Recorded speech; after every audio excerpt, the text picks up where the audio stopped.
65 years after independence, Nigeria's story is one of resilience and struggle. A nation that is blessed with resources and talent, yet weighed down by poverty, insecurity, and fragile institutions. From the dreams of our founding fathers to the realities of today, the journey has been long and uneven. I am Judith Atibi.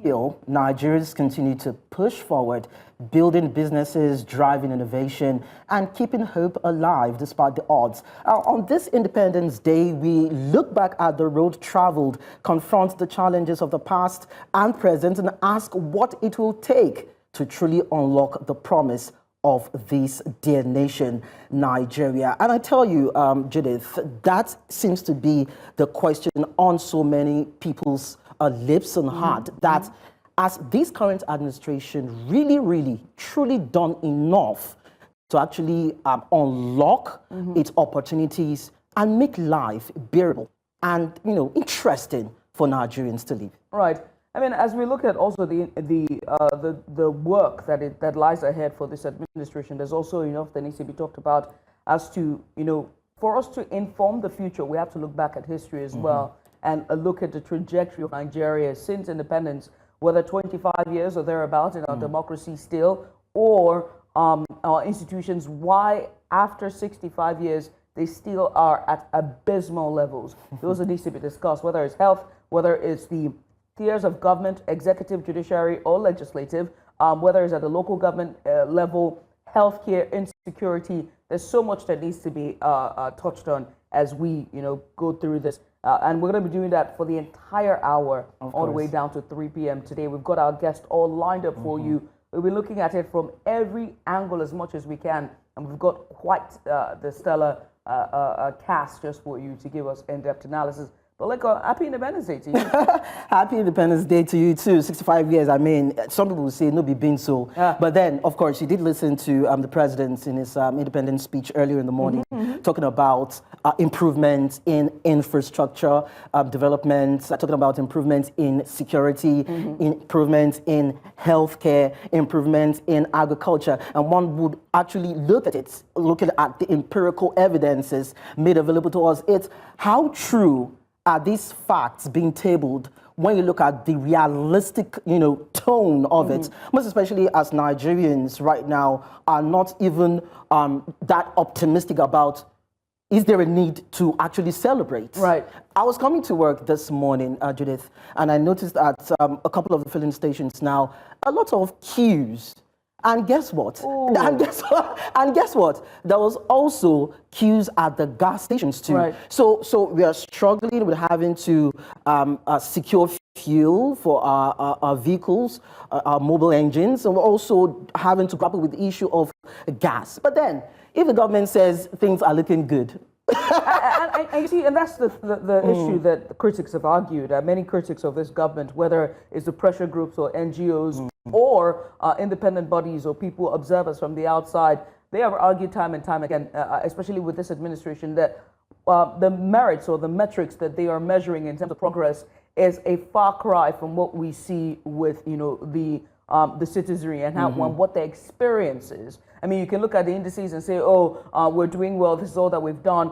But no matter how you climb in your career ladder or your earning ladder, people are still finding the everyday commodities a luxury at this point, right? And just yesterday, 30th of September, we had a power grid collapse due to what's going on with PENGASSAN. We also did have the situation, the queues that you're just talking about as well. Yesterday, I left the office at about 7:20-ish, and I didn't get home until 9 p.m. You know why? Because I had to go around the length and breadth. Looking for fuel, right? Looking for fuel. You know what I mean? And when I got there, I realized I have only 5-liter jerry can in my car.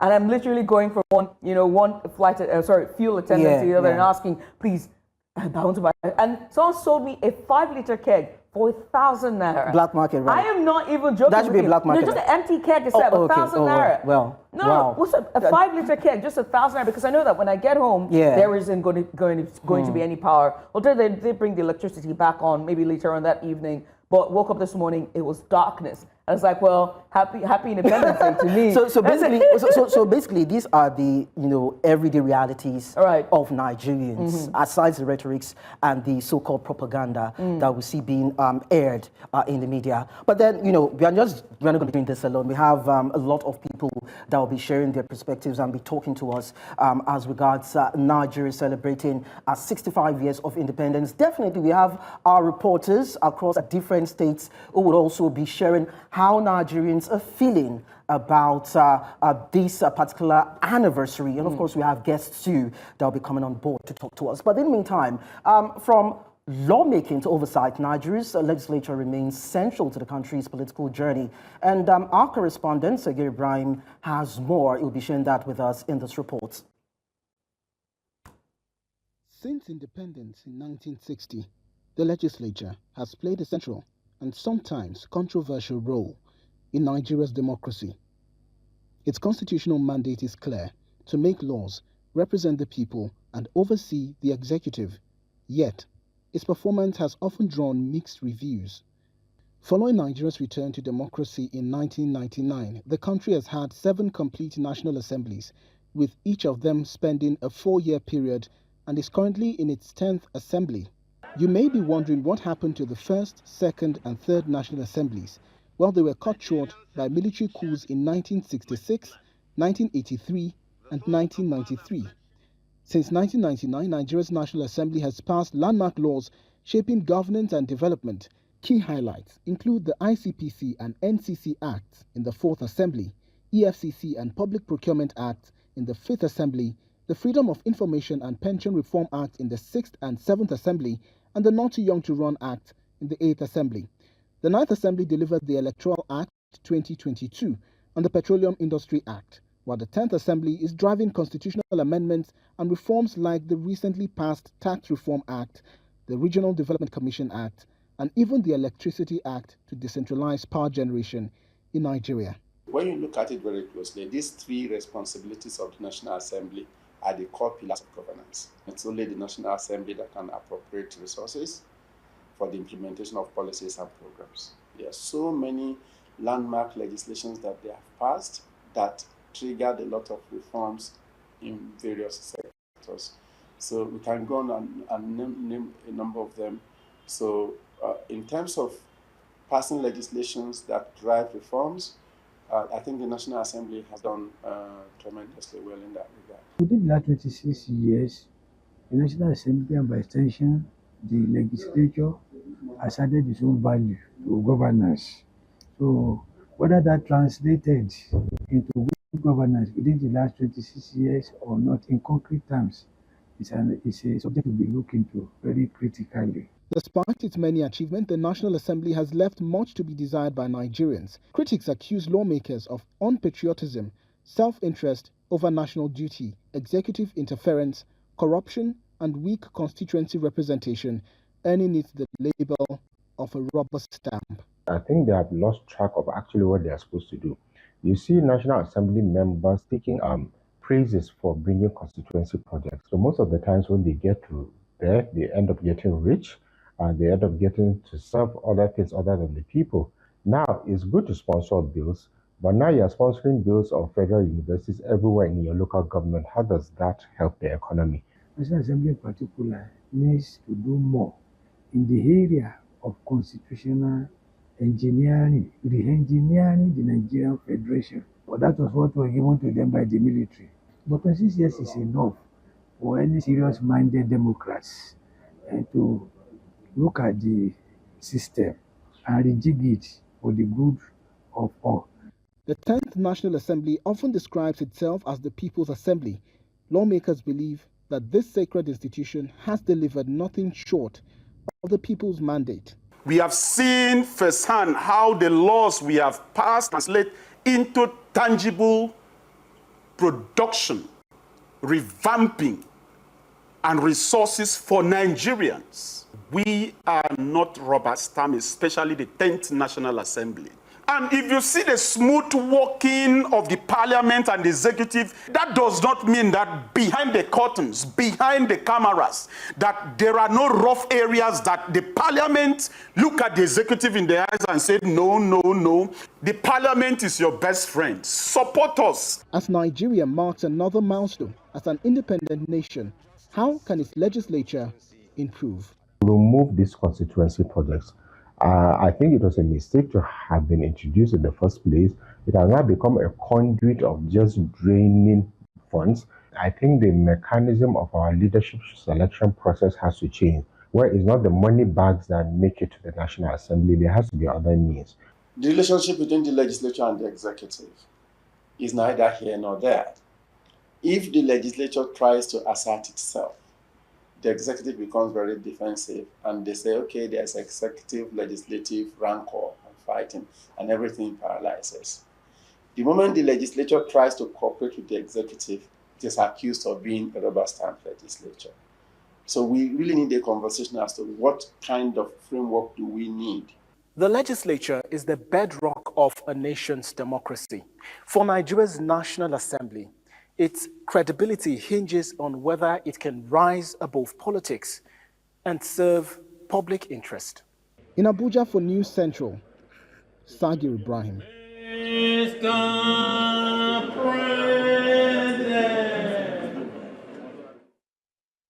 Mr. Sagir Ibrahim for that report. They're just charting, or rather just revealing the legislative journey when it comes to Nigeria from its independence all the way 65 years after.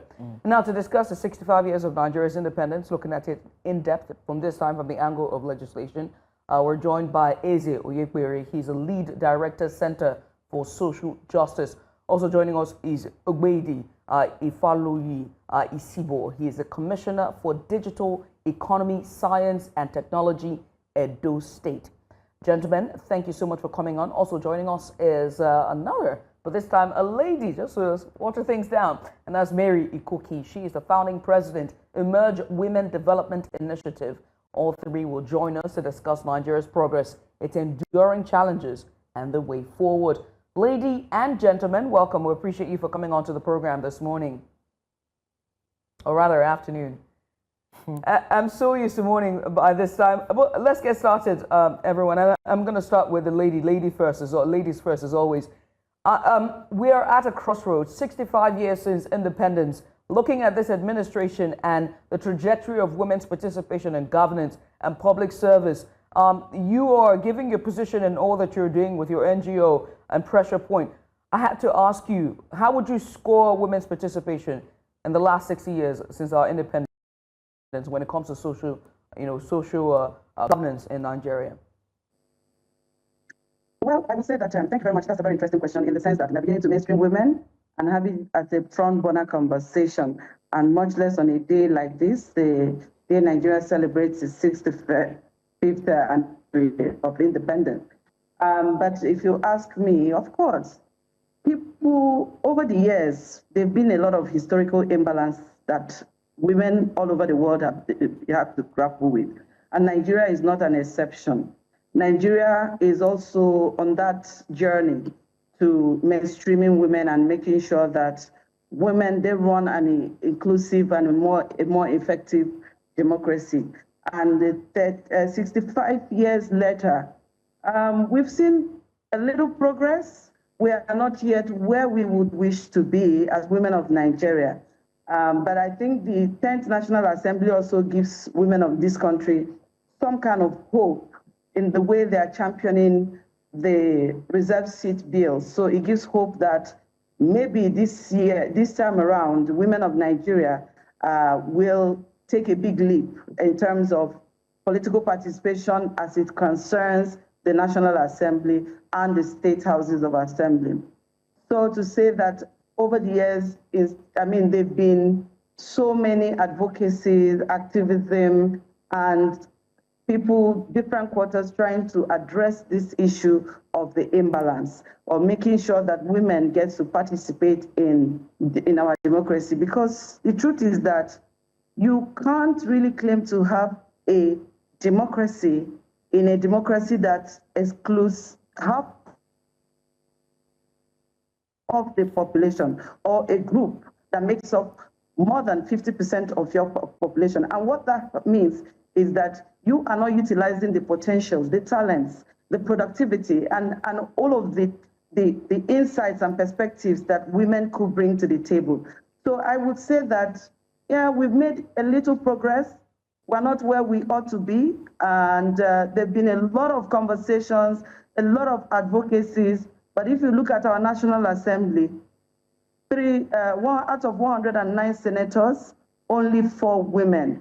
And out of the 4 women, even one is still, we haven't heard her voice yet. We haven't seen her, people haven't quite enjoyed her representation in the last 6 months that she's been on suspension. And then when you go to the House of Representatives, it's the same thing. In the House of Representatives, out of 360 members, you just have about 15 or less than 20 women. And so that tells you there's no true representation. And that's not a true democracy. In a true democracy, everybody, all concerned, everybody will be represented.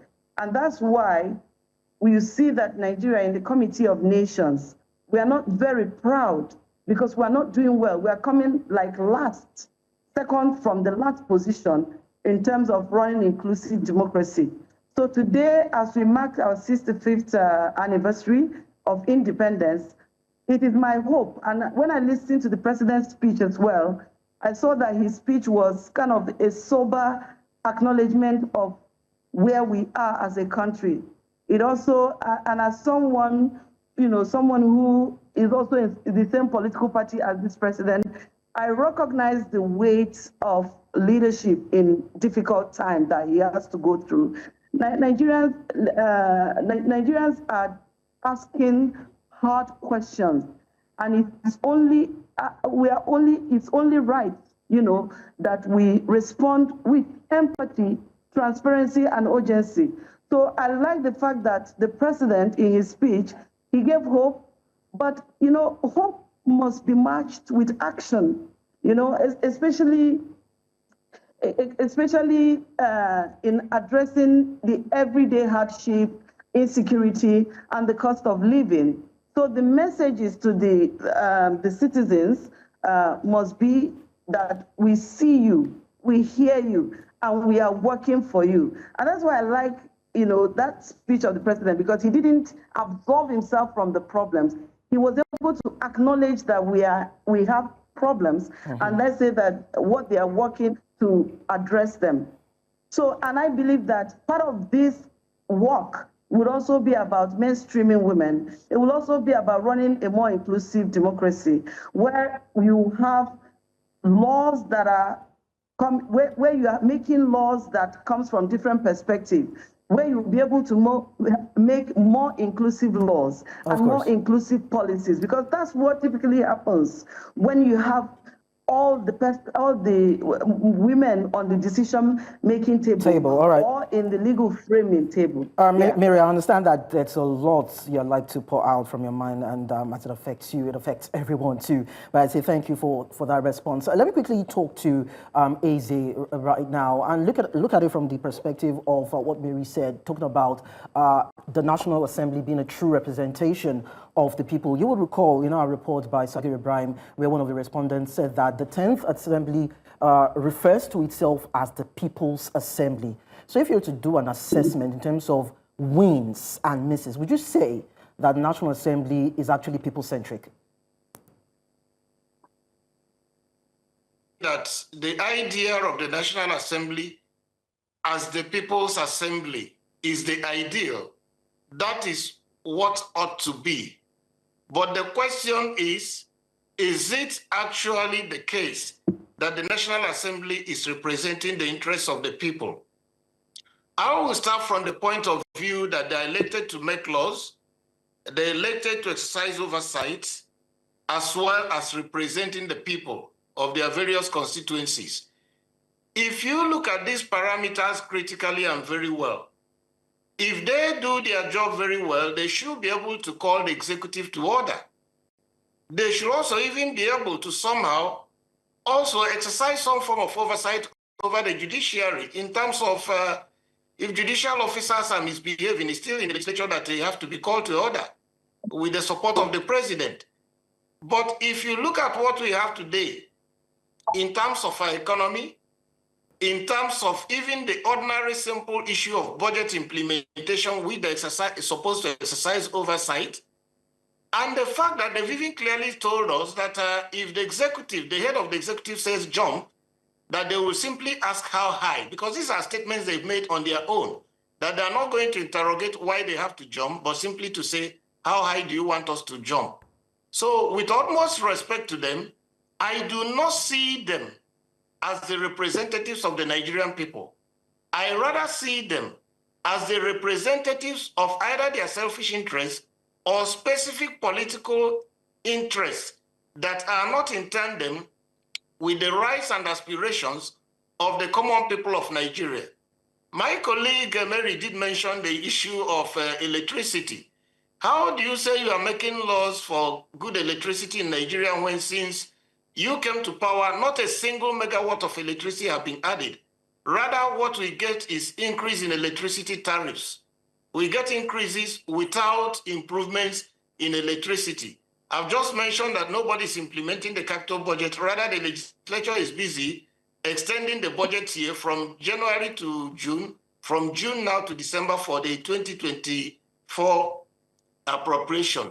And even in terms of laws, look at all these terrorism laws, those laws that they have passed, which have introduced, criminal libel, for which people are being detained simply because they criticize the government of the day. I agree a few good laws have been passed, but this is not where we are supposed to be. If we give you the resources to produce 100 sets of goods or services, and you are able only to do 35 for 40, which may not be a pass mark, you don't expect us to begin to give you a pat on the back to say, oh, you have done wonderfully well. Because if you did the assignment to the letter, you could have given us 100 different goods and services. And let me also talk about transparency and accountability. The president did send to the National Assembly a request for borrowing in the last 2-3 months, which they have approved. The National Assembly refused. When I went there personally and even did the letter, they wrote us back to say that we cannot even see the shadow of the particular projects where they're located and the amounts of money attached to them. So they just have this impression that they do not report or account to anybody. They do what they like. How can you say you are my representative and you want to borrow money, approve borrowing money in my name, and you ask me blatantly and you put it down in writing that I have no right to see what you are supposedly doing in my name? And so, where have you seen a National Assembly that when the leader of the executive comes, they start singing a special song dedicated to his name, not the national anthem? They start singing, like you see in the Nigerian National Assembly, the subservient on your mandate song that they do. So with utmost respect to them, it seems they do not understand who they are, what they were elected to do, and this also reflects in the kind of money they appropriate to themselves. Look at the current National Assembly. Beyond the around 400 billion appropriation for themselves in the official budget, they have over 100 billion for their constituency votes. They have another 170 billion for what they call service-wide votes. So it's like the executive, they are working in tandem with the executive to say, give us our own share of the loot. So they pick up a very humongous vote.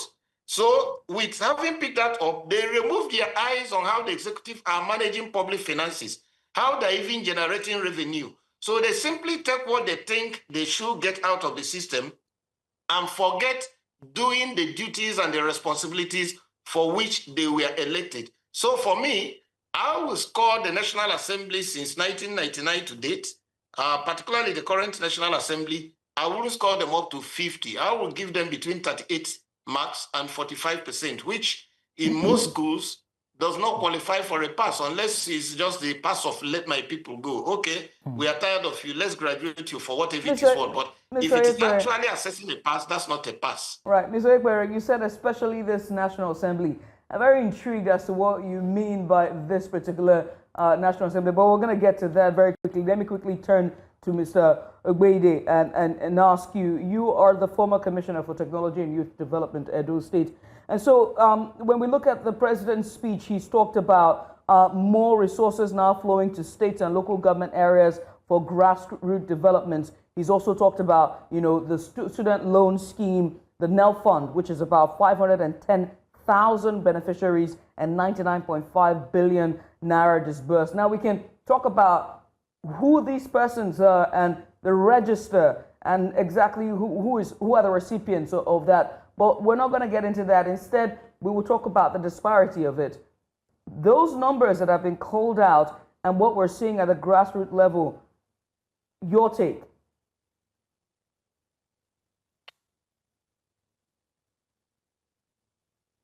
Me this beautiful day. Happy Independence Day to Nigerians. And there's a sense in which many Nigerians would ask, what are we independent of or independent from? Because 65 years after, we still bit below our economic weight, we still bit below our moral weight, we still bit below our social weight. It's as though we're still under the shackles of colonialism, which has now transmogrified into neocolonialism. Quite honestly, I could not bring myself to listen to the speech of the president, and because I realized that I would be even more infuriated on a day that should be somewhat of a celebration, where we are going to be celebrating the fact that, yes, it's been 65 years of what we will call independence from the colonial masters, but Nigerians are they happier today than they were 5 years ago? Are we moving forward? Are we making progress? Are we building strong men or building strong institutions? That is what the average Nigerian would bother on, because in a society, in a democracy, if you allow me, where we are building strong men and weakening strong institutions, then we do not appear to be making any progress. Where we have government officials living in extreme flamboyance and making comments that are anti-democratic, making comments that make mockery of our democracy, making comments that make merchandise of our people, then one begs the question, are we making any progress as a nation? We've heard government officials make statements on national TV, especially the one credited to the former governor of Rivers State and the now minister of the FCT, where he made a statement saying that if I want Fubara impeached, I will make it happen. And one would ask, this ought to be a democracy where the people actually elect or select whoever their leaders are, and the people alone can determine who should be removed or who should be voted out. Where we're having public office holders ride very luxurious cars, and they're not doing this in hiding. They're taking pictures of it, doing videos of it. It's like you're making mockery of the people. Nigeria today is the poverty capital of the world. We have an increase in mortality rates. We have an increase in infant mortality. We have an increase in poverty. We have a decrease in the gross happiness index of the people. And then we're having our president move in a convoy of maybe 100 vehicles. And Nigerians are expected to feel that, okay, whatever he has to say on October 1st will somehow give us some hope. Where the presidency is saying that, oh, we're going to go through hard times, please tighten your belts. But we're seeing extreme extravagance on the part of leadership. That doesn't appear to give Nigerians any hope. And that even makes a mockery of what we intend to pose as a democracy. I would rather that lawmakers, and indeed those elected and selected to lead, would go. Okay, Ogbeide, I think we just lost connection with one of our guests there, Ogbeide, but then definitely we try to reconnect with him and get submission. Okay, so thank you so much, Mr. Ogbeide Ifalu-Isiwo, for sharing your thoughts with us, all right? We're going to come back to our guests in a while to get more details from them as regards how they feel, and most especially, how do we even change the narratives in our just legislature? But in the meantime, we have Austin Azu, one of our reporters, standing by right now in Delta State, and will be sharing with us how Nigeria is being celebrated by Nigerians where it is. Austin, it's nice to see you. You look quite, dapper in your shades and all. Tell us how the celebration, so to speak, is going down in Delta. All right. Good afternoon. We are currently at one of the center here in Asaba, where the children in selected schools converged here on NTA to celebrate Nigeria as 65. And the ambience here depicts that of celebration. In some quarters where you don't have this kind of celebration, but the children in their large numbers file out to celebrate Nigeria as 65. However, we have some respondents here to talk to us how they feel about Nigeria at 65. Okay, we'll begin with Ufoma Onovugakpo.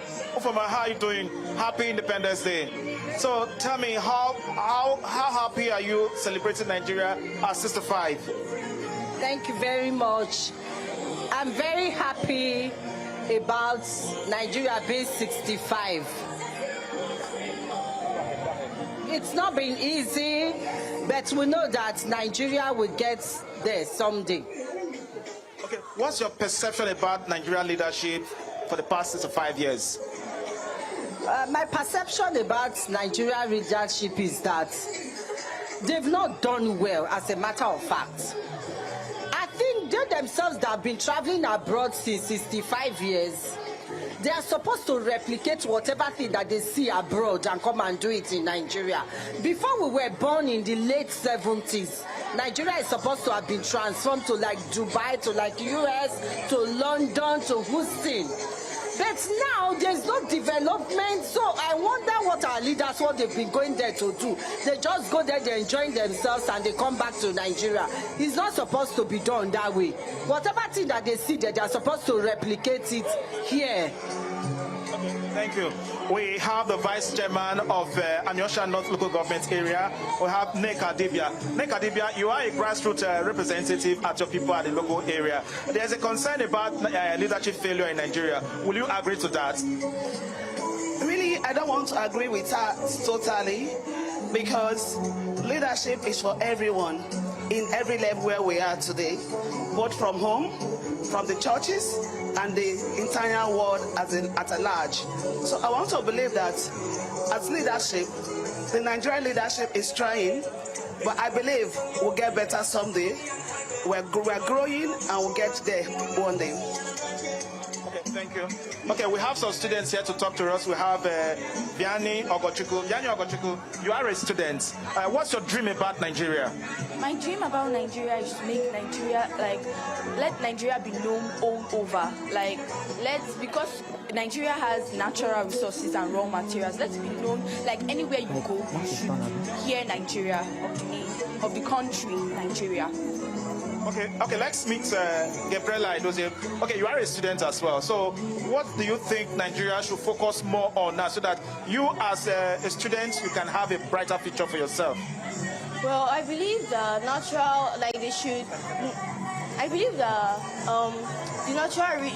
they should focus more on making Nigeria productive. For example, our oil, we are known for having really, really good oil. They should focus more on that, because it should get us more money to make roads good and make roads good and make Nigeria a better place. Thank you. Okay, let's come back to Ufoma once again. Okay, you talked about leadership failure. In what area do you think this issue can be corrected? This leadership crisis can be corrected going forward? Okay, thank you very much. I believe our leaders can do better. They can start from now. Whatever thing that is good in the first-class countries, they should come and replicate it here in Nigeria, so that Nigeria will be a better place. At 65, we've not really done well in terms of development, but we know that with time, I believe that before Nigeria will get to 70, with this information that will be going at our leaders, whatever thing that they see abroad, they should come and replicate it here in Nigeria, so that Nigeria will be a better place. Thank you very much. Thank you. Okay, let's honorable. Okay, you are here to celebrate with the children. In your days, it was something different. So what's your perception about the celebration of Nigeria across the country? Okay, the celebration of our nation, Nigeria, across the nation presently is a little bit encouraging compared to what I experienced as a child during my own days. these days we say that our children are not ready to put that forth. That we are so excited during our own time. As early as possible, early in the morning, we see us, we are so excited. But in this case today, I want to still blame our parents. They're not letting their children out to be there free to celebrate their fellow children. They are always holding them back. They are not trying to allow them to be united and exhibit that strength and unity as a nation. So today I call out to all parents out there to allow our children experience the childhood we experienced back days in our days, to experience that love, that unity, and the strength among them. I pray as we celebrate the 65 years of our dear nation, Nigeria, the Lord will continue to unite us and grant us the strength to grow higher in Jesus' name. All right, thank you. All right, Gabriela, talk to us. What have you learned so far since you came for this party? Well, I have learned that all the students here, that they have tried their best and they worked really, really hard. And I also learned that, like, we should always love Nigeria and we should learn all our anthems, because I'm very sure that there are a lot of people who are present here that couldn't even sing the Delta anthem. Thank you. Okay, what have you learned so far from these events? What memory are you living here with? I am living here with Nigeria being 65, being the 65th independent, and I've learned that Nigeria is going to get bigger, and every day is getting bigger. That we should not look back or be a passive citizen to Nigeria. We should be the active ones in Nigeria. Thank you. All right. All right, thank you. We appreciate you. You quite agree with me that the last two speakers have actually, given us what we needed to hear about how Nigeria can move forward. We should not just be a passive citizens. We should contribute to the development of Nigeria. Hopefully, this will resonate among our citizens as well as leaders. So back to you in the studio. Thank you so much, Austin Azu, for bringing this to us. Of course, a part of the participation will have to be the opportunity given to Nigerians to also share their views and, of course, share their aspirations with dear fellow Nigerians for the country. But then we appreciate for bringing that to us. So let's bring discussion back into the studio now, where we have our guests waiting. And I come to Mary. Of course, you did listen to some of our respondents, including the children, most especially the lady that talked about our leaders having to replicate most of the things they've witnessed. They've traversed different countries, different cultures, they've seen a lot. Is it hard to replicate that back home? Because during the president's speech, he talked about the fact that he said he met the Nigerian economy at a near total collapse, and he had to introduce those policies, as harsh as some people might say they are, but then to actually right the wrongs, to build a new foundation for prosperity. But then it seems as though the reality is a stark departure from what the president actually said. But then when you look at in terms of implementation and what can be done, is it hard for our leaders to replicate these measures to actually change the course and make it better for the people? It actually be a given. They all travel out and see how things are done in most civilized world. So it's not something difficult to do, but I think that what typically needs to happen to change the narrative is that there have to be a real culture shift. There have to be a culture shift. We need more of capacity building and connection. But especially for those in the National Assembly and the leaders in the executive and all the leaders in the political leadership, they go out, they see these things, and some of them have been schooled. Some of them also have capacity. And there are a few, look at the Minister of Interior, Olubumi, the work he's doing is same. So it doesn't mean nobody stops you from doing good. Nobody stops you from making policies that addresses the needs of the people, policies that have human faces. That's what people are asking for. And the truth is that when you look at an average Nigerian on the street, they're not asking for too much. Most Nigerians actually ask for the basics, the tiniest of things. Basic critical, water, light, food, things that are so basic. And that's something that you don't even need to be have the egghead to be able to deliver on. So it is the culture that needs to shift. We must refrain from legislators' power as a platform for public service. It has to refrain from being a place of power to a place of service. So that culture of having power, grabbing power needs to change, and it has to be translated into public service. I think this is one area, whether it's legislation or whether it's executive, where they have this problem. So if you can have that culture shift, and this means we have to be looking at electing and supporting lawmakers who prioritize service over power, people who prioritize interest of the people over personal or political gains. So when services become the standard, you can agree with me that the narrative will naturally shift from what they get to what they give. So once we begin to have leaders who want to give back to the society over those who want to get, who want to grab, and all this primitive acquisition of wealth, so that culture must change if we are ready to make any meaningful progress. And then the capacity building, we also have members of the legislators who come there with all good intentions. Many come with goodwill, but lack legislative, what would I call it, policy reforms in them. They lack that. So that experience may not be there. So we need continuous training, access to experts, consultants to be used for what they are for the National Assembly. And then the connection to the people is one pivotal part the National Assembly must make present. So I like this 10th Assembly with what they are doing with the Constitution Review Program, where they are actually going to grassroots, asking people for input. That's why they call it the People's House. I love that they've... Madam Mayor, if you can hear me. Thank you for that. Unfortunately, I think we have issues, connectivity issues there with Mary. That's Mary Cookie there, our guest who was talking about. Mary, you back? Seem to have lost her. Let me switch gears to Mr. Eze Oyekpere and just continue with that conversation regarding this current National Assembly. Now, yesterday, or rather, was it the day before? Was it Monday? It was a televised interview with Senator Ali Ndume. And he made comments about corruption as we're talking about, persistent struggles when it comes to Nigeria's, Nigeria's independence and most importantly, the strength of our institutions. He talked about corruption and how new members of the assembly would first come in. I'm going to paraphrase him here.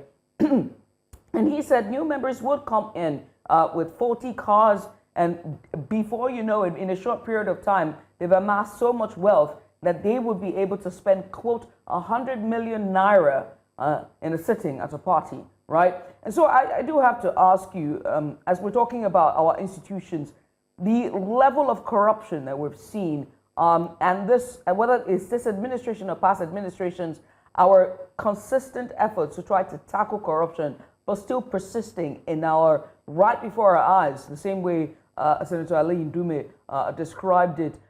Have we done well? Our power holders, the leaders, those who are the legislative arm, who's supposed to be tackling poverty, who's supposed to be, enforcing laws or creating laws that would, bring equity and wealth creation to Nigerians.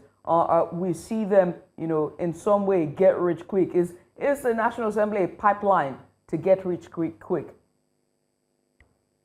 Mr. Oyekpere. By saying that the issue of corruption is a very big one and is also very manifest in the National Assembly. But take a step back and think about it. Elections, primaries, and general elections are supposed to be fought on ideas and people who have a track record of service who can continue to serve their various constituencies and communities. But we've turned elections in Nigeria to a display of whoever had gotten money either legally or illegally. And so if those in the Senate or House of Representatives were to tell you how much they spent between the primaries and the general elections, you will marvel. Some of them may have spent hundreds of millions. Some may have spent up to $1 billion or more. So at the point of being sworn in as members and the inauguration of the House, they have this mindset of a merchant or a trader who went to China or to any country in the world to import some goods. And then when the goods come back, you first of all look at your capital, and then you ask some money for logistics and for some profit. So in essence, they start by thinking that, oh, we spent $1 billion or $2 billion to get into the National Assembly, and their legitimate and lawful income cannot guarantee they are recovering that money or even to make a profit. So the first thing they start is to game and manipulate the system, whether it's in terms of oversight, committee hearings, or even budget padding, as a means of probably recovering what they spent in elections and building up a war chest. Of course, they want to come back as legislators for you to run the other election, as well as having a profit or interest on whatever you've invested. Let me call it an investment, quote and unquote. So that's what sets the mindset for budget padding. That's what sets the mindset for this kind of constituency votes that you see that are never implemented, because if we have been having constituency votes severally implemented across constituencies since 1999, the humongous amounts of money that they have voted, most constituencies in Nigeria are no longer going to be talking of the basics like access to water, electricity, primary healthcare centers, and basic education. We will have taken care of them for now. So what I see is a structure that allows the legislators to game the system. Even look at their work in the Public Accounts Committee, okay? You see that they're even far behind. The Auditor General is late in bringing the audited accounts. The legislature is very late in considering the accounts that are set before them with the recommendations of the Auditor General. So at the end of the day, the system is so programmed in such a way that even the legislature cannot be said to be independent. Somehow they're remotely controlled by the executive.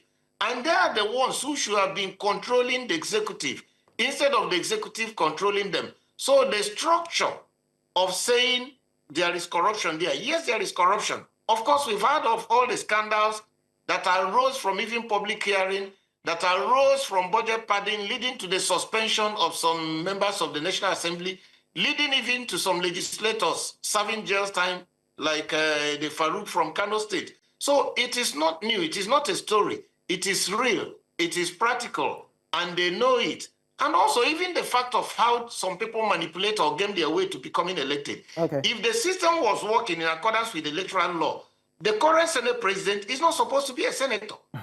He did not participate, but before you know it, the rules were changed overnight by the Supreme Court or the Court of Appeal, and he's in the Senate. He's not even supposed to be there in the first place, and now he's even the leader of the Senate. Okay, so there are critical challenges which are imbued from the electoral process, even up to the judicial process, because we are discussing the legislature.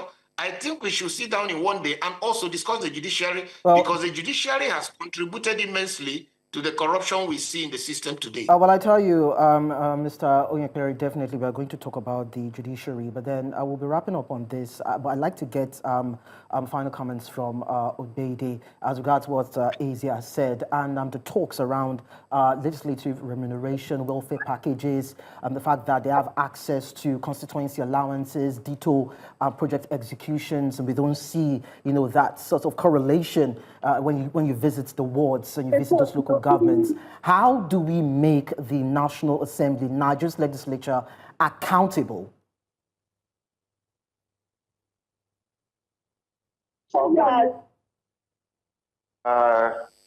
Sorry, I appear to be having a little challenge with my internet connection, and I hope it gets better.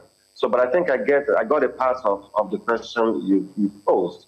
And first of all, it is a fact that all of our political office holders have this messiah complex, the feeling of I know it all. I have a solution to all the problems of the nation. That's why there's a saying of the Milocons of this world, those who feel like it is their time to rule. And I think the leadership selection problem is the fulcrum of the failure of the kind of leadership that we perceive today, where those who are money bags are the ones who can vie for political offices, who can fund their campaigns, where those who actually have the capacity or those who have what it really takes to build society are unable to participate. in the electoral process because they do not have the kind of funding regarded to have them get elected. I think we have to rejig our electoral process. There ought to be an electoral reforms where political parties have to rearrange the processes in which people are selected to become elected into public office. And I think that's a priority. That is what we would have to. And I wish the National Assembly, would have at least paid some attention to how leaders are selected, because a bulk of those we have today are dealers and not leaders. And so when they get elected, they want to make deals so they can get re-elected. Was it not shameful that in less than 2 years to the start of this present administration, we could see them grappling and struggling for re-election? That was more than 2 years away. And Nigerians are begging the question, what have you demonstrated as the core values of leadership in line with your manifesto, or what people have called your political pronunciamentos? That is to say, what you hope to achieve for the people. What have you done for the people yet that you're asking for re-election?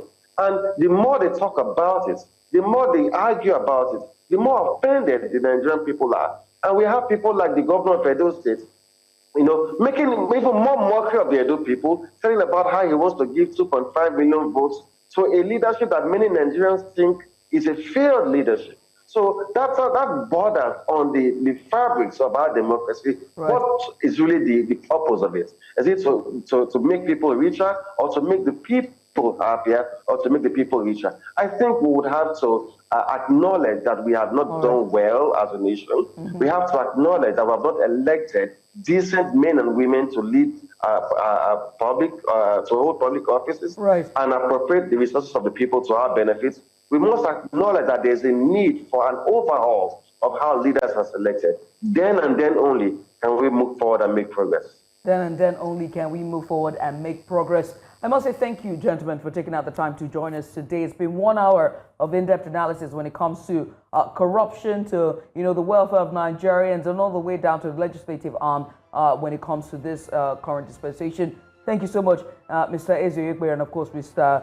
Egwedi Isibo. We appreciate you both for coming on and taking out the time to join us. And also thanks to Mary Okoku, who unfortunately had to leave because she had other engagements. Once again, thank you.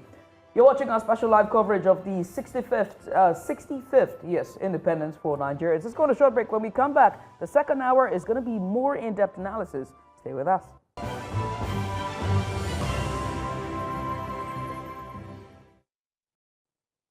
Well, it's about 65 years since Nigeria gained independence, and yes, every October 1 is when we get to sober reflect on the past administrations, their contributions, their policies, their economic measures, and every other kind of measure that has actually affected and shaped Nigeria as a country, and how that is actually affecting the people. Who are those benefiting, and what more needs to be done in terms of improving our values as a nation? And that's why we look at it from all spheres. We've touched on the economy, we've looked at the legislature, and we will be looking at the judicial angle, which is actually a critical area when it comes to governance in every sphere. And the question has always been around, when you talk about checks and balances, how has these arm of government, the judiciary, and of course the legislature and the executive, how have all these arms checked and balanced their contributions to the growth of the nation? And we have been able to talk to a couple of our reporters across board in different states, and we will also be talking to one of them right now. That is Chizoba Anyowe, who is in Jos Plateau State, and she will be sharing with us details as regards how Nigerians are actually enjoying, well, a public holiday and a day where we get to celebrate the country. 65 years, I must say. Chizoba, over to you. You're actually looking, quite shiny. Well, I don't know if that's reflective of what obtains in Jos. Good afternoon, and thanks for having me here. Let me also say a happy 65th Independence Day. Just like you've seen behind me, life could be seen as moving on here on the plateau. I'm at the popular Old Airport roundabout in Jos, the capital. And well, as busy as it may seem, it is not as busy as it used to be talk about 2-3 years ago, where up till this time, you still see people in their green, white, and green attires, showing how happy they are, celebrating with Nigeria at whatever age it was at that time. But unlike that, today, I've just seen one person since morning that I've seen on the street wearing that green, white, and green colors of the flag. And I mean, for so many others, I try to find out why they are not looking joyous and why are they not in the mood of celebration. You know, there's the way you look at someone and you can tell that the person is happy about what is happening. And so from what I got off camera is that they are not really feeling Nigeria. I am quoting one of them. The person is not really feeling Nigeria. So many things are going wrong. The health sector, agricultural sector, let's talk about security, you know, here and there. And so, about all the same, some of us have said that so long as there is life, there's need to celebrate Nigeria's independence. And I have just a number of them around me to tell us how they feel about Nigeria's 65th Independence Day. Good afternoon once again. Good afternoon. All right, so it is Nigeria's 65th Independence Day. How do you feel about this? Well, if it is for the independence, I don't feel proud. And I'm not proud to be a Nigerian, celebrate 50 in 65 years, and nothing is really working. Nothing is favoring. Now, it's just like comedians would say that if you are born in Nigeria, you are automatically 1-0. And how much more coming from a poor family, you know, life is already 2-0. And being a single person, like some of us that are sponsoring ourselves, the system is not really favoring. And we are not giving up. We are not giving up on the system. We'll keep on holding the leaders accountable and even ourselves accountable. Coincidentally, I'm an advocate for good governance and equal rights. So we always advocate for good governance from all levels of government, irrespective of political party, ethnicity, region, or state. So we continue to advocate for good governance and for the betterment of the entire citizens. What's your name? My name is Jonathan Bikang Decham. Okay, so Mr. Jonathan, you're actually the first person I'm hearing saying this today. I know so many people are not happy with what Nigeria is dishing out these days, but you're the only one I've heard saying you're not proud to be a Nigerian. What do you think can be done to make you proud as a Nigerian? Well, it's just good leadership. Good leadership, and I think it starts with accountability and transparency. When you account for whatever mandate given to you, people will certainly be proud of the leadership and the country they find themselves in. So we advocate for a restructuring in a lot of government systems, agencies, ministries, and government parastatals. Thank you very much for your time. It's my pleasure. And happy Independence Day once again. The same to you, ma. All right, so we have, as they say, I have my agenda here, and she would also want to share with us her thoughts on Nigeria's Independence Day today. Good afternoon once again. Good afternoon, ma'am. What's your name? I'm Alexander Praise by name. All right, Alexander, tell us exactly what you feel, how you feel being a Nigerian. Today is Nigeria's 65th Independence Day. Oh, wow. I even forgot that today is the 1st of October because the life just moving normal. There was nothing to show that, yes, we are really independent. As a matter of fact, if they have to leave Nigeria, I would say Nigeria is very independent because we are suffering. The law has been happening. Going to school is hard. After school, now they want to make us lying that the job waiting for us, but then there's no any job for us. So I think it's important. We are not enjoying the freedom that comes to us.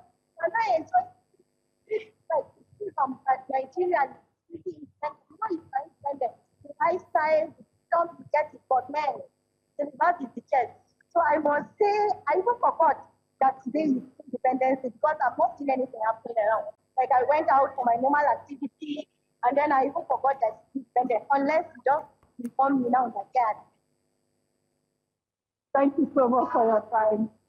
All right, so that's it for just a few of them that were able to speak to us to tell us what they think can be done to make Nigeria a better place. For them to be proud to say they are Nigerians and for this system to start working. It's over to you now. Many thanks, Chizoba. We appreciate you for that. Someone says he's not proud to be Nigerian and would rather not be. You're selling him Happy Independence Day. We appreciate you, Chizoba Niowe, our correspondent live from the capital of Plateau, and that's Jos, in the city of Jos. Now, again, it's going to continue until 3 p.m. Just in-depth analysis on just the journey so far when it comes to Nigeria's independence. When we gained independence from our pre-colonial era, or from the colonial masters, we adopted the name Nigeria. And since then, it's been a turbulent time for our democracy and even for governance in Nigeria. And some will argue that the institutions have deteriorated and the conditions, whether it comes to our economy or everyday life, has deteriorated over time. Now, also is the issue of elections as well. The test of any country's democracy is the electoral process, the system, and the electoral umpires itself. As Nigeria gears up for the elections in 2027, there's a lot on the table as it pertains elections. So from elections petitions to constitutional matters, one person or one arm of government that is critical in shaping our future is Nigeria's judiciary. And it has a very decisive role to play in shaping the country's future. Now, in this report, Igbalani Omoniyi takes a look at everything in between when it comes to Nigeria's judiciary from the beginning until now. The checks and balance factors. Take a look. In his new book, Nigeria, Past and Future, former President Olusegun Obasanjo minced no words when he said, the judiciary is now under public scrutiny like never before. Its integrity is being questioned, and rightly so. Those remarks struck a national nerve, coming amid growing concerns about judicial impartiality, especially in politically sensitive cases. And at the 2025 Nigeria Bar Association Conference, South African politician Julius Malema took it even further, warning that any judiciary that serves the powerful and ignores the cries of the people is not just compromise, it is dangerous. It was a sobering moment echoed by many lawyers and civil society groups who say the judiciary is increasingly seen as compromised by executive influence, political interference, internal corruption, and even entangled in the very politics it was meant to regulate. Early in the life of our country, we sent people from Nigeria to go and be chief judges in other African countries because they didn't have that kind of manpower. One of those countries is Botswana. Chief judge of Botswana was Justice Agoda from Ondo. Today, the Nigerian judiciary, from some of the things I see on the internet, is not ranked in the top 10 in Africa. Botswana, that we used to give judges to go and be chief judge, is in the top 10. What happened to us between military rule and now? I mean, I think the judiciary is an institution in our society like any other institution. They are not people that are brought from Mars, right? These are Nigerians. So if the system is not working perfectly, we cannot expect the judiciary to be an island. The other issue is the access to justice. This is also very important, considering the increasing costs of litigation and the consequences of exclusion. According to data from the Socio-Economic Rights and Accountability Project, SERAP, over 70% of Nigerians believe court judgments are influenced by factors other than law. I've been begging lawyers to look inside for years. Each speech, and they invite me to speak to the MBA. As a professional body, check the direction of your country. We need to repair our value system.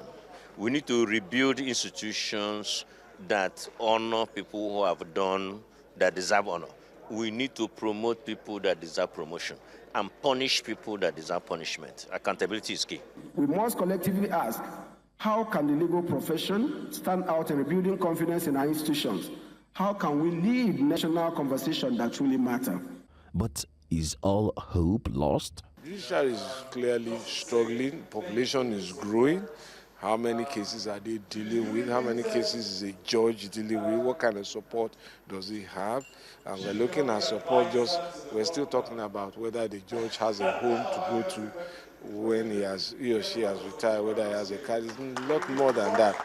Research assistance and so many things that a judge needs. And if there's an overload of any system, it will struggle. We must be careful that we do not weaken judges that want to go out of the mold and come out in defense of the people and stand against the system. We have to be able to protect those ones. Truth has to come back. Righteousness has to come back to this nation. And justice must prevail. In recent years, there have been bright spots. Some courageous judges have delivered landmark rulings that have held powerful actors accountable. Also, the digitization of court processes in some states has helped reduce case backlogs. Analysts warn that if this trend continues, Nigeria may face a legitimacy crisis where court rulings no longer command respect. In Lagos, 4 News Central, Igbalani Omoni. Many thanks to Igbalani Omoni there for that report. We're still discussing Nigeria at 65. Our in-depth analysis as we're looking at the nation so far, the last 65 years, but most importantly, the way forward. Now, let's take a look at our judiciary as well as our legislative in-depth this time. And we're joined by legal practitioner Kudus Alalafia. He joins us live virtually. Mr. Kudus, we appreciate you for coming on. We thank you so much for doing this with us. And first of all, happy Independence Day to you. Thank you very much. Happy Independence Day to you too, to all Nigerians. All right. Now, good afternoon. Good afternoon. Now, earlier before the break, before you came on, we had a guest earlier, and we're talking about the National Assembly. So I want to start this conversation off starting with the National Assembly, right? And the word that keeps popping up is rubber stamp.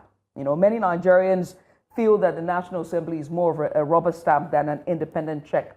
So legally speaking, what reforms could help the legislature reset itself more strongly, or be better yet, autonomous?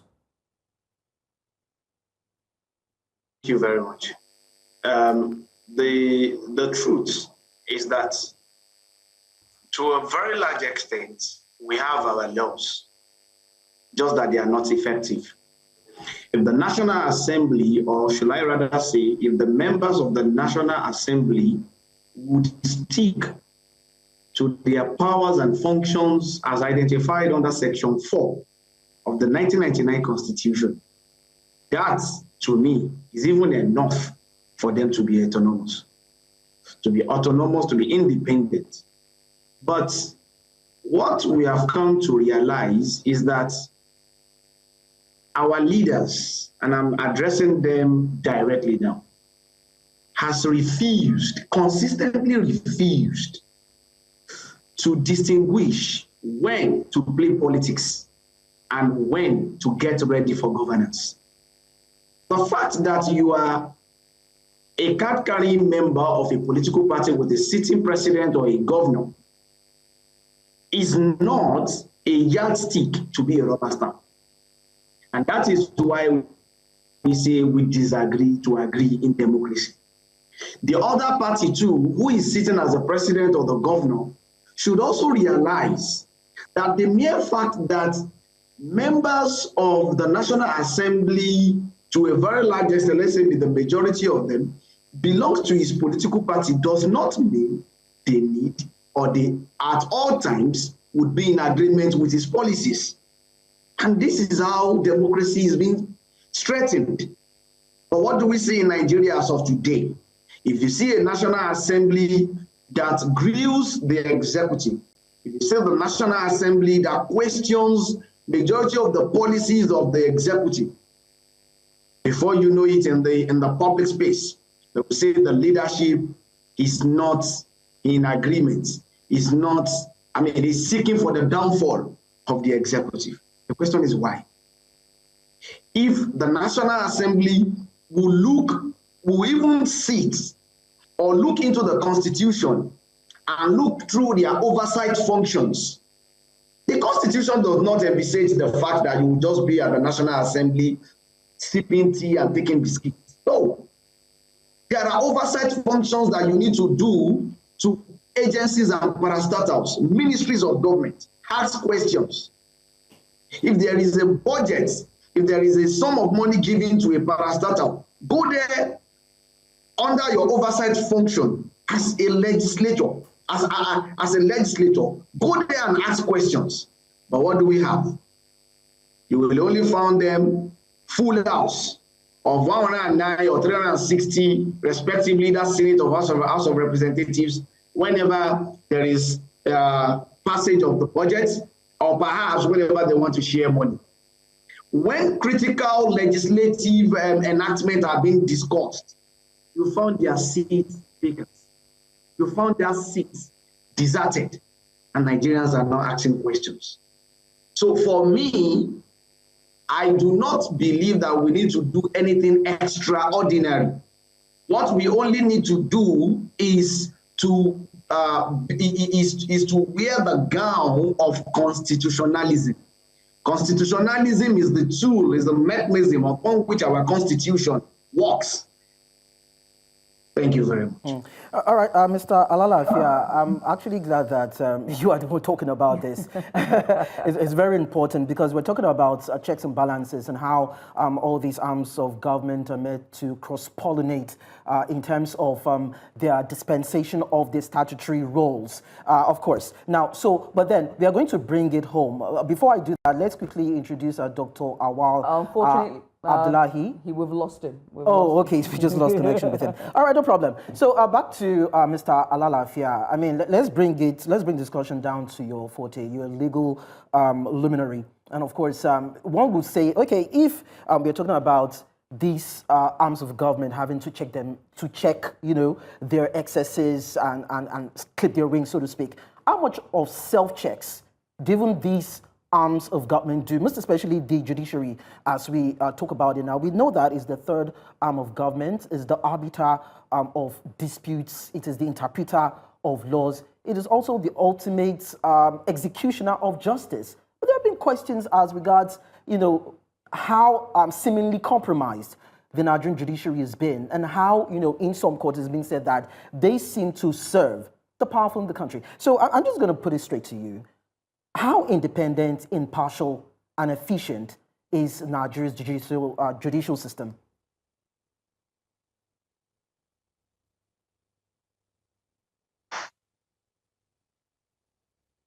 Me, and I'm speaking as an individual now, our judiciary is not independent. And until we remove the inference, the influence, the contribution, the so-called checks and balances that politicians who later become our leaders, until we remove their hand outrightly in the appointment of our judges and our justices, we can never have an independent judiciary.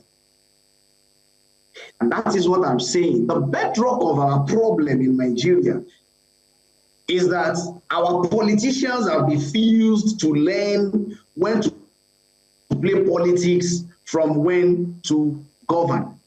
Now, the Constitution, as we have it, is saying that the appointment of the Chief Justice of Nigeria or the President of the Court of Appeal will be made by the President of the Federal Republic of Nigeria upon the recommendation of the National Judicial Council, subject to the confirmation of the Senate. With all respect, the head of the executive arm of government as contemplated under Section 5 of the Constitution is a politician. You must not first of all be a politician before you become a president.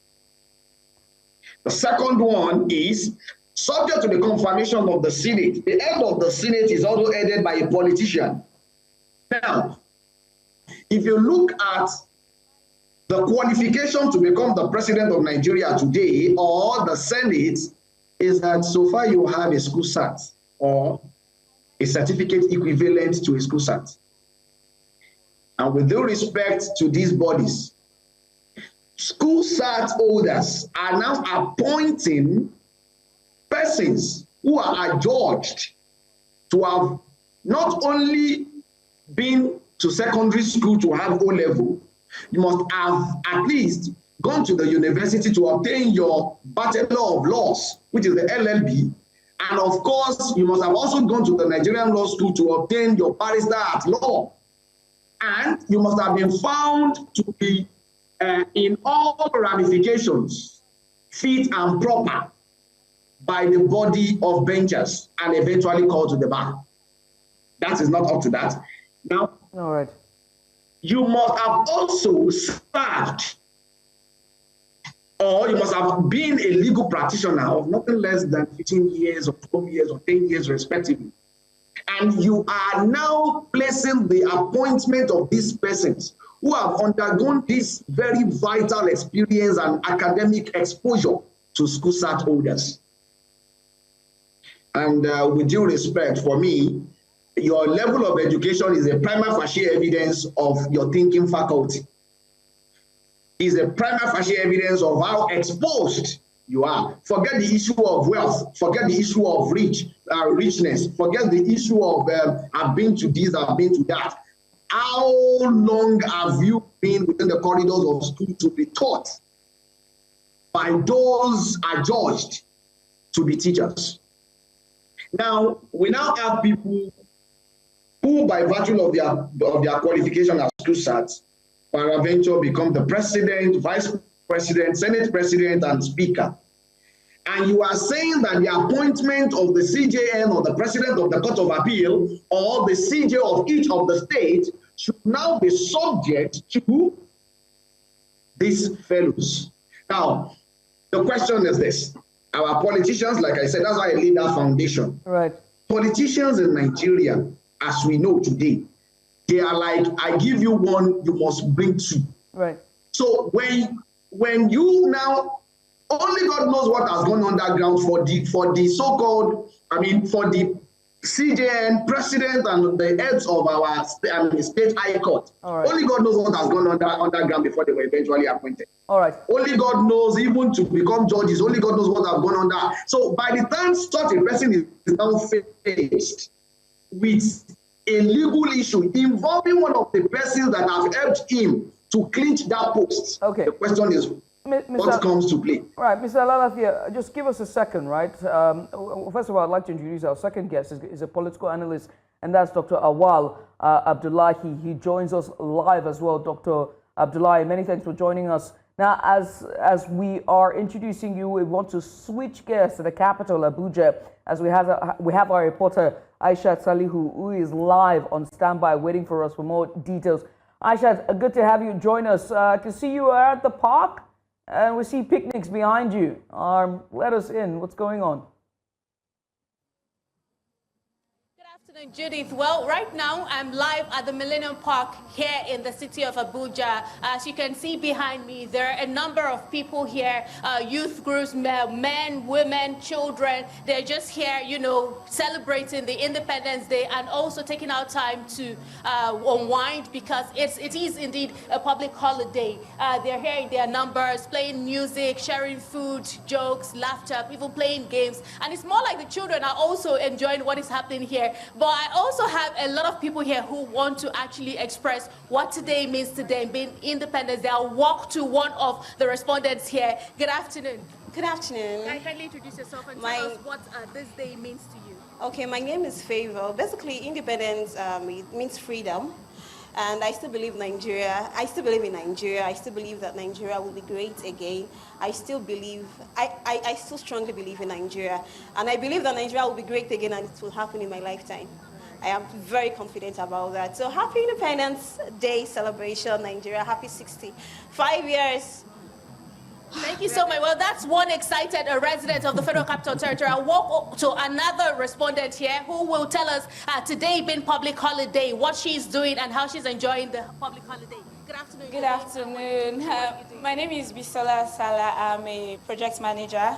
I'm so excited to be here today because it's a free day and I get to rest, spend time with my friends. I mean, like you had seen, everyone is here playing games and doing different things. So moments like these are reminders to ease from all the hustle and bustle and just, spend time with friends and bond and have a good relaxing time. So I guess thanks to Nigeria for the holiday. Thank you. Thank you so much. Well, Judith, you have heard from a few people here at the park who are celebrating and marking the 65th anniversary, independence anniversary of Nigeria, and also taking out time to unwind for the public holiday. Thank you so much, Aishat. We appreciate you for that. Aishat, I'm sure you have your mat somewhere, sitting down, enjoying the Independence Day. Even if you say no, I know you are. Of course, I do hope to do that with them too. Thank you. Aisha Saliu there, correspondent live from Abuja, from the Millennium Park there, as Nigerians celebrating the independence. I like to say that, but I know they're just indulging in the public holiday. Now, as we are doing that, let's also bring our correspondent. We have our correspondent live from Benue who is joining us as well. There you are. Now, just give us a bit of update. Are you at the? I'm sure you're at the capital, Makurdi, if I'm correct, Leah. Leah is at the capital. Leah, please go ahead. Hello, Judith. Yes, I'm here in Makurdi. This is the IBB Square, where usually the events for independence celebration hold. But for this year, we met a deafening silence over here because there is nothing happening. People are going about their daily activities and normal businesses. In fact, nothing in town actually suggests that everybody is busy going about their normal activities and nothing is happening. Nothing official is going on. Of course, we've gotten reports that some persons are celebrating in their own capacity, but it's not an official celebration. However, I spoke with a few people here within the residents, and they are saying that, well, they don't see anything special to celebrate about. However, I have a respondent here who also wants to share his thoughts regarding this Independence Day, Nigeria 65th. So please, thank you very much. Okay, so what are your thoughts regarding this independence, and what are your expectations? Okay, first and foremost, I want to give the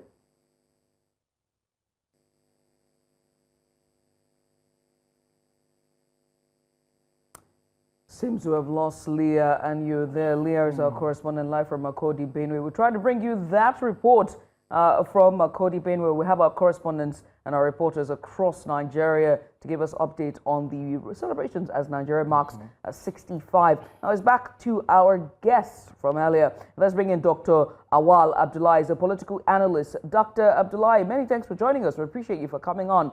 Now, throughout the discussion we've had in the last 1 hour, 30 minutes, one thing that stood out for me is the cost of governance, whether in participation or trying to get into governance or running governance in itself. It seems to be very expensive, and Nigerians have frequently complained, about the cost of governance, particularly the legislature as well. And so, politically, do you think restructuring the size of governance, because when we look at this administration, the size of it is ballooned. I think it's larger than any administration in the last 25 years. And so one has to ask, pay operationals of the National Assembly, how can we improve its credibility? Is it by reducing the size of it or size of governance in this case? Thank you very much. Politics is a game of number. Politics is a game of give and take. For you to be a successful politician, you must have been able to build a structure for yourself, and then that structure is what will play out and make you what, by the grace of God, you want to be or you are supposed to be at a given point in time. So if that is anything to go by, then you will agree with me that, yes, the present administration is having the highest number of political appointees or political structure as at this moment. And also, I want to let you know that more are even coming because there are a lot of board and parastatals of government that have not yet been members, leadership and board have not been appointed yet. And President Bola Tinubu is surely going to do that. because that is what singled him out from the other politicians. He's more grounded. He's more of a grassroots politician, so to say, an administrator, and someone that understands the game of politics and is playing it according to the rule of the game, because he's working towards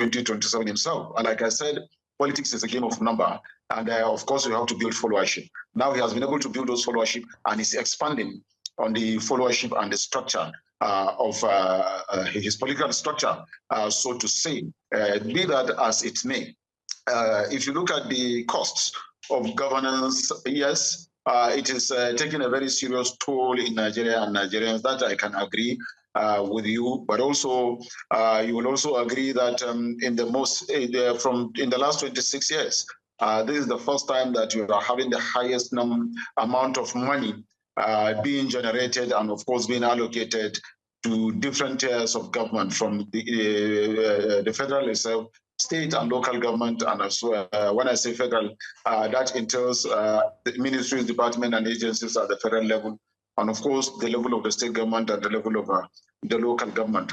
The level of revenue that is being generated cannot be compared to any other government before this very present administration. So looking at that, you will say that to an extent, the government, yes, is spending in terms of the political structure, political followership, but it is also working towards improving the revenue generation drive internally and externally.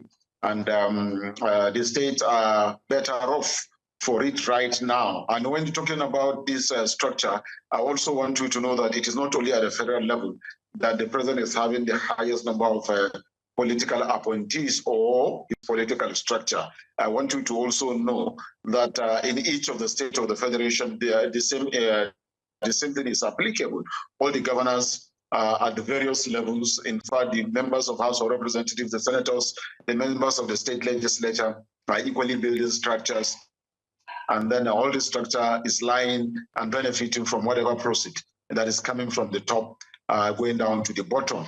That is a political administration for you, and that is politics. And for politicians, that is the dividend of democracy. For most of these politicians, that is what is considered the dividend of democracy, that you have live and more like a live and let's live. You have, let me also have, and as you are having, I'm having, it is going down the ladder that everybody is having. That is in terms of the cost of governance itself, and of course, the revenue being generated under the present administration. Now, looking other side, the infrastructural development, and then the things that have been put on the table by the present administration, you will also agree to an extent that the present administration is doing what it needed to do to ensure that even though the cost is high, but then something also is also seen on the table. That is what is going on right now. So it's more like balancing or balanced situation. You are spending here, but you are also generating a lot of money to take care of what you are spending. Yes, okay. Nigerians will argue over this and say that there are a lot of taxes going on. Nigerians are being taxed, businesses are being taxed to be able to generate those monies that is still going back to the same Nigerians that are now paying the same tax to the government. So you see more like there's a circulation of money in between the people and the government to the people, and from the top, bottom, and then bottom, top. Everybody is a payer, everybody is a beneficiary of what he is paying for in terms of tax. Wow. And then other source of generating these funds. And of course, like the president once said, in one of his meetings, he said, ask your governors. If there's no development, challenge your governors. Ask your governors, what are they doing with the money that they are getting every month? Now this, I can tell you that no state in the Federation, no state in Nigeria today that is not receiving less than 15 billion naira monthly from the federal allocation. And 15 billion monthly, that is directly from the federal allocation minus the internally generated revenue that is being generated within the states, and of course, within the local government. That's to tell you that a lot of money is being pumped into the state, that Nigerians are supposed to see real dividends of democracy. Nigerians are supposed to see real development at the state level, and of course, going down the ladder, the local government level, because of the amount of money that's being pumped into the states. All right, Dr. Abdullahi, thank you so much for your response. I'd like to still dwell with you before we go back to Mr. Alalafia. He had talked about the fact that it seems as though there's a lot of political interference and influence in Nigeria's judicial system, and that's kind of affecting or denting the integrity of the system. Of course, it affects justice when it's being served, where some people are being favored and others who may not have the might, whatever guise, to actually achieve justice, so to speak. And I'm trying to ask, because of course you're a political analyst, is it possible for us to have a system, a judicial system that is devoid of political interference? There have been questions as regard how the judiciary is being run, how underfunded it is, how there is infrastructural dilapidation, and that is affecting its ability to deliver on its mandate. We understand how these arms of government interpolate in terms of their operations, but then how can they work together, synergize, but then still expand their role independently? Well, thank you very much. You see, like I earlier said, and everybody knows, under the political administration, 3 tiers of government exist: the executive, the legislature, and the judiciary, and each is supposed to be independent of the other. It's supposed to operate independently. That was why you have the National Assembly Service Commission, you have the Judicial Service Commission, and of course, you have the executive arm of government, where the Judicial Service Commission is supposed to take care of all needs and wants of the judiciary, and then being independent, not referring or making reference or pushing for anything from the executive. Everything that is entitled to judiciary is supposed to be under the Judicial Service Commission, and then giving it to judicial officers, whatever that is their requirement, their wants, or their need. These are basic things. Yes, I agree with you, and I also agree with to an extent, with the legal practitioner that I met discussing this issue earlier, where he tried to make references to who are the political leaders and who are the judicial operators. Now, it is the Nigerian constitution, like he rightly quoted, that it is only the judiciary, the judiciary, for you to become a judicial officer, you have to pass through a process that is from secondary school, primary school to secondary school, to the university, to the law school, and then maybe practicing, and then working in the court, and then rising to become from a magistrate to chief magistrate, and then possibly to state high court, to federal high court, to court of appeal, and eventually to the highest court in the land, the Supreme Court, and then becoming such an officer, starting from the law school to getting to the highest level of Supreme Court, and of course becoming the president of the Court of Appeal and the Chief Justice of the Federation. There must be a recommendation from the National Judicial Council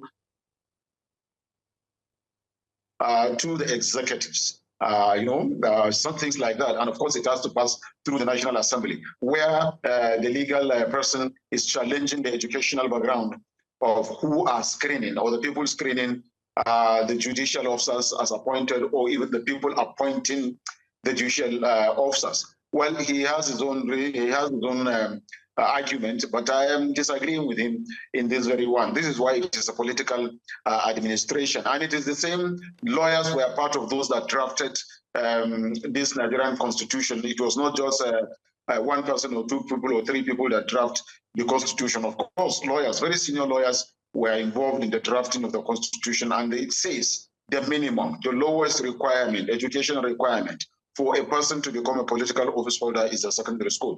That impliedly does not mean that those who have higher qualifications cannot aspire for the office of either state assembly, local government chairman, a governor, member House of Reps, a senator, or a president. That does not mean that he knew that I know and every Nigerian know. So also Nigerians, in the recent past, we have had those that have a graduate degree holders, we have master's degree holders, we have PhD holders that have held leadership in this country, you know, and like that. So it is quite not too fair to just look at every politician and say just because the Constitution says the minimum requirement is secondary school, and then that a secondary school leader cannot oversee the leadership of a country. Those wise men that come up with the Constitution, I'm sure, envisaged a lot of things before paging it at that. And then, like I said, we have leaders whom have grown educationally to become PhD holders and like that. And also, sometimes it is not about even the paper qualification, it's about wisdom. And wisdom is an asset, it's also a gift from God. You may be a professor in terms of qualification, but you may not have wisdom. Qualification, paper qualification does not mean you have all the wisdom, you have all the knowledge. In most cases, you find where a professor will be in a lecturing an undergraduate, and he will be corrected or guided by that undergraduate. So wisdom is a gift from God. It's also a valuable asset. So we should not underrate or look down on people just because they don't have a paper qualification in terms of leadership. In most cases, check the past leaders that Nigeria had. They were not graduates, but yet they were the best leaders, they were the best administrators that Nigeria ever had than those that claim to have the highest qualification today, but they have no wisdom to lead the people. So that is by the way. Now, talking about fairness in terms of the judicial antecedents, the officers and the various courts. Yes, for you to be politically, for you to be situated, in most cases, the normal thing to do is your experience, your qualification and experience should serve the purpose for which office you are supposed to be appointed into or the role you are supposed to play in that office in terms of professionalism. Yes, I agree to an extent. Politicians have their way because it's a game. That's why politics is called a game. Everybody is playing a game that will be safe for him, that he is being protected, he or she is being protected. That is politics. And it's not only in Nigeria, even in the US. Go there, find out, all of you and I and every other person know what has happened in the judicial system of America, where they are seen to be the perfecters, or where we are even copying from when it comes to judicial issue with the president, with the executive arm of government. We all know the fight that was going on, and we know also the manipulation that has taken place, you know, between the judiciary and the executive. So it is not a new thing to Nigeria, even though it is not encouraging.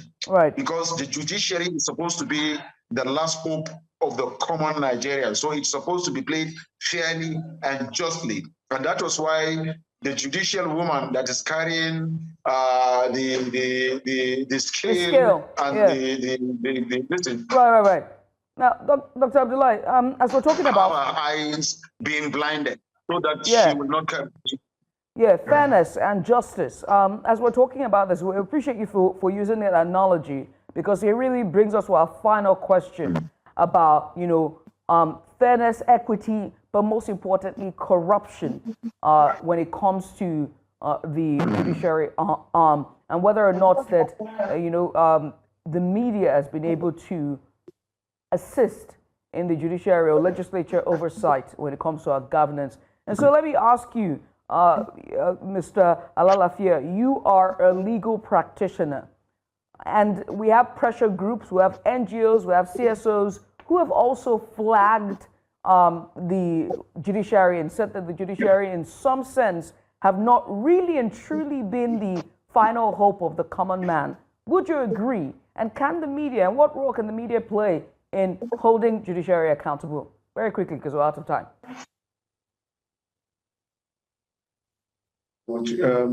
For me, I believe that the judiciary should open its door to questioning from the media.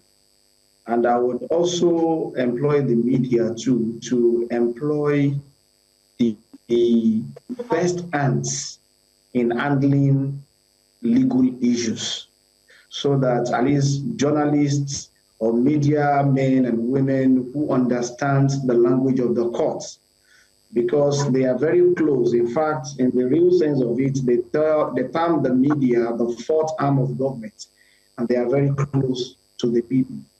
And of course, not everybody will be in courts, but we will always have our media men and women in the court. So when they understand the language of the court and the system and the procedures of the court, they will be able to also communicate in the best way a layman will understand the best thing that happened in court.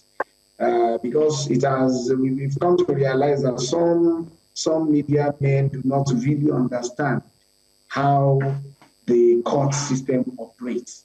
Yes, just I don't want to mention any names online here. You will see some headlines, and I've been in courts. The whole procedure happened right before me, and when I came out to see the news, they were reporting something different.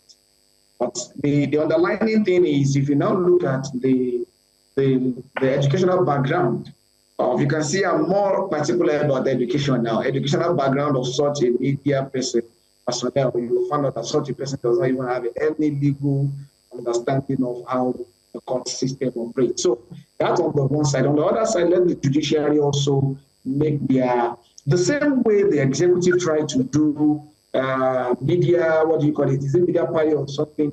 Let the judiciary also make, the administrative head of our court, let them also call, if necessary, and if at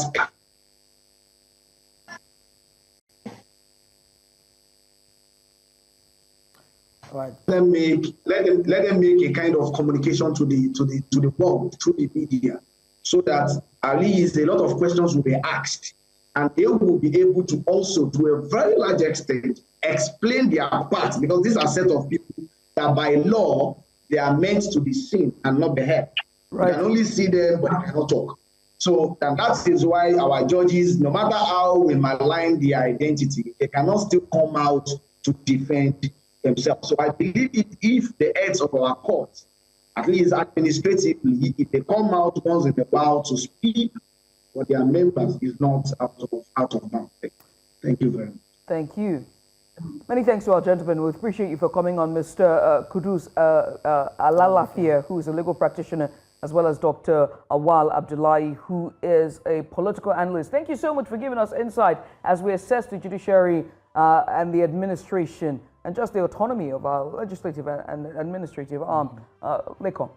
Yes, of course, we want to appreciate everyone that has been part of this production, even our producers too. It's been nice having to engage with, of course, our reporters and our guests, talking about what needs to be done to drive growth, most especially quality governance from the part of the executive, the judiciary, the legislator. Now, the truth of the matter is that there is the National Judicial Council that's meant to regulate the activities and sanitize the judiciary system. There's also the ethics committee.